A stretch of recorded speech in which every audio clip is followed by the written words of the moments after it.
ইনকিলাব মঞ্চের মুখপাত্র এবং ঢাকা-৮ আসনের সম্ভাব্য স্বতন্ত্র প্রার্থী শরীফ ওসমান হাদীর পরিবারের সঙ্গে শনিবার সকালে রাষ্ট্রীয় অতিথি ভবন যমুনায় সাক্ষাৎ করেছেন প্রধান উপদেষ্টা প্রফেসর মোহাম্মদ ইউনূস। এই সময় তিনি ওসমান হাদীর সর্বোত্তম চিকিৎসা নিশ্চিতে সরকারের পক্ষ থেকে সব ধরনের ব্যবস্থা গ্রহণের আশ্বাস দেন। সাক্ষাৎকালে প্রধান উপদেষ্টা জানান, ওসমান হাদীর শারীরিক অবস্থা বিবেচনায় যদি দেশের বাইরেও পাঠানোর প্রয়োজন হয় তবে সরকার তার চিকিৎসার ব্যবস্থা করবে।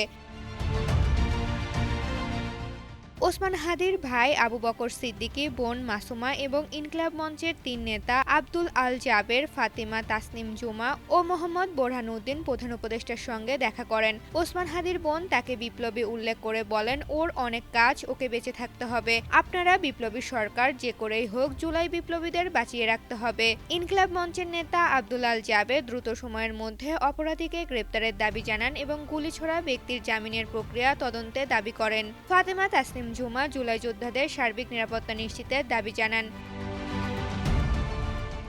জবাবে প্রধান উপদেষ্টা বলেন, এমন নৃশংস হামলার সাথে জড়িতদের পুরো চক্রকে চিহ্নিত করে বিচারের আয়ত্তায় আনা হবে। দ্রুত সময়ের মধ্যে অপরাধীদের গ্রেপ্তারে আইনশৃঙ্খলা বাহিনী সক্রিয় রয়েছে এবং ঘটনার পূর্ণাঙ্গ তদন্তের জন্য ইতিমধ্যেই নির্দেশ দেওয়া হয়েছে। এই সময় আইন, পরিবেশ, শিল্প ও জাতীয় নিরাপত্তা বিষয়ক উপদেষ্টাগণ উপস্থিত ছিলেন। ঋতুপর্ণা, জনকণ্ঠ।